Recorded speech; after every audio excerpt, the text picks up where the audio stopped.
1433 সনে সবাইকে নববর্ষের শুভেচ্ছা।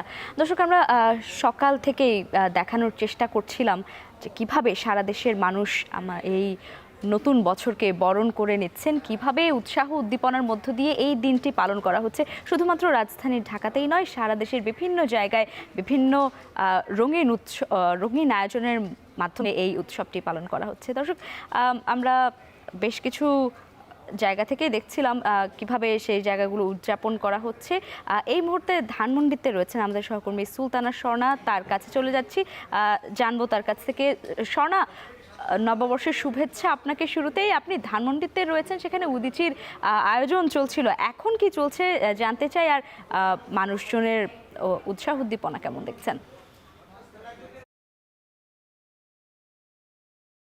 আপনাকেও জানাচ্ছি আসলে নববর্ষের শুভেচ্ছা এবং বর্ষবরণ পর্ষদের যে আয়োজন সকাল থেকে শুরু হয়েছে মঙ্গল শোভাযাত্রা, কিন্তু ঠিক সকাল 10টায় শুরু হয়ে 10:30 নাগাদ শেষ হয়ে গেছে। এবং বর্তমানে আপনারা হয়তোবা দেখতে পাচ্ছেন আমার পেছনে কিন্তু তক্ষশিল, উদীচী এবং বিভিন্ন সাংস্কৃতিক অঙ্গনের মাধ্যমে কিন্তু বর্ষবরণ পর্ষদ একটি সাংস্কৃতিক আয়োজন করেছে। সেই কবিতা আবৃত্তি চলছে, গান চলছে, বিদ্রোহের কবিতা চলছে, বৈশাখের গান চলছে, অর্থাৎ বিভিন্ন ধরনের একটি আয়োজন কিন্তু আমরা দেখছি। তবে সেই আয়োজনের পাশাপাশি কিন্তু এখানে রয়েছে বায়োস্কোপ, এখানে আছে পান্তা ভাতের যে আয়োজন সেই আয়োজন, এবং তার পাশাপাশি কিন্তু আমরা দেখছি বিভিন্ন ক্ষেত্র থেকে বিভিন্ন জায়গা থেকে কিন্তু মানুষ এসেছেন, নানা বয়সী, নানা ধর্মের, এবং নিজের সন্তানদের সাথে আসলে এই বাঙালি যে সংস্কৃতি সেই সংস্কৃতিকে পরিচয় করিয়ে দেওয়ার জন্য কিন্তু এই আয়োজনটা করা হয়েছে বলেই কিন্তু বর্ষবরণ পর্ষদের পক্ষ থেকে আমাদেরকে জানানো হচ্ছে। তবে সেক্ষেত্রে আমরা মঙ্গল শোভাযাত্রার কথা যখন বলছি, মঙ্গল শোভাযাত্রার মাধ্যমে কিন্তু গানে গানে এবং তার পাশাপাশি বিভিন্ন স্লোগানেও কিন্তু আজ বর্ষবরণ এই উৎসবে তারা নতুনকে বরণ করার যে প্রক্রিয়া, যে প্রত্যাশা, সেই প্রত্যাশা কিন্তু ব্যক্ত করেছেন যারা আয়োজক রয়েছেন তারা।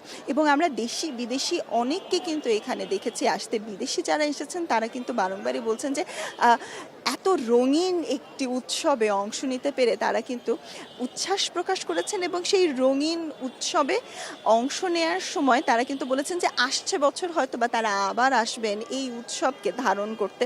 এবং দূর দূরান্ত থেকে আমরা যেমন দেখেছি ঢাক নিয়ে অনেকে এসেছেন, রঙিন বিভিন্ন আলপনা করছেন, শিশুদের গালে আলপনা আছে, হাতে পহেলা বৈশাখ লেখা আছে, ঢাক নিয়ে অনেকে এসেছে, বাঁশি নিয়ে অনেকে এসেছে, বিভিন্নভাবে কিন্তু আসলে চেষ্টা করছে সন্তানদের কাছে আসলে এই বাঙালি আনাকে পৌঁছে দেওয়ার এবং বাঙালি যে সংস্কৃতি সেটিকে পৌঁছে দেওয়ার।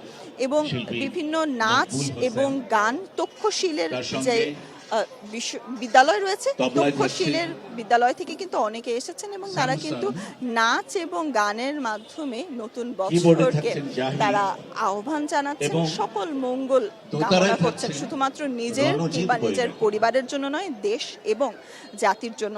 এবং বিভক্ত একটি জাতি যেন আমরা না হই, অসাম্প্রদায়িকতা যেন আমরা একটি বাঙালির যে বাংলাদেশ সেই বাংলাদেশকে যেন ফুটিয়ে তুলতে পারি, এমন ধরনের বিভিন্ন কথা কিন্তু আমরা বারংবারই শুনছি। এবং সেক্ষেত্রে একটি জিনিস কিন্তু লক্ষ্য রাখতেই হচ্ছে, নানা বয়সী যারা এসেছেন তাদের মুখে কিন্তু একটি কথাই রয়েছে,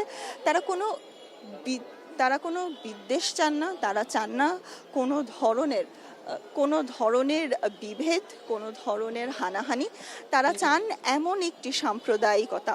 এবং সেক্ষেত্রে কিন্তু তারা বলেছেন, বারবার কিন্তু তারা আহ্বান জানাচ্ছেন যে এখানে যেরকম সকল ধর্ম বর্ণের বাঙালিরা একত্রীভূত হয়েছে, আমরা কেন না এভাবেই বছরটা পার করি, এবং সেই প্রার্থনাই কিন্তু রয়েছে।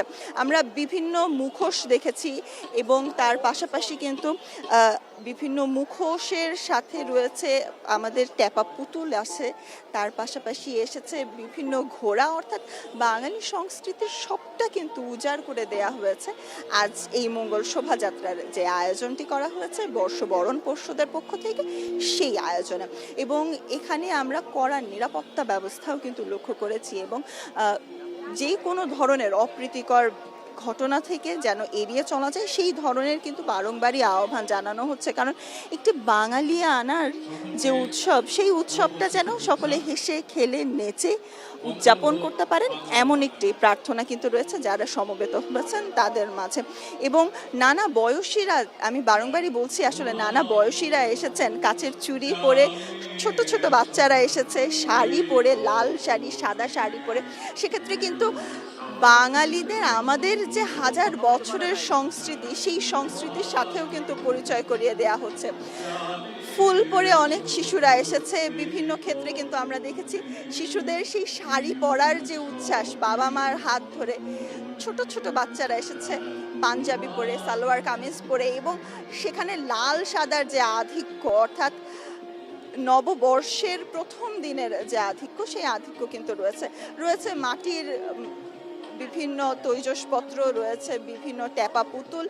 বিভিন্ন ক্ষেত্রে কিন্তু আমরা দেখেছি বাঙালি আনার যত রকমের আয়োজন সবটাই কিন্তু আজ এখানে উজাড় করে দেয়া হয়েছে। এবং তীব্র গরম উপেক্ষা করেও কিন্তু সন্তানদের নিয়ে, পরিবার নিয়ে সকলে আসছেন এবং অংশগ্রহণ করছেন মঙ্গল শোভাযাত্রায়।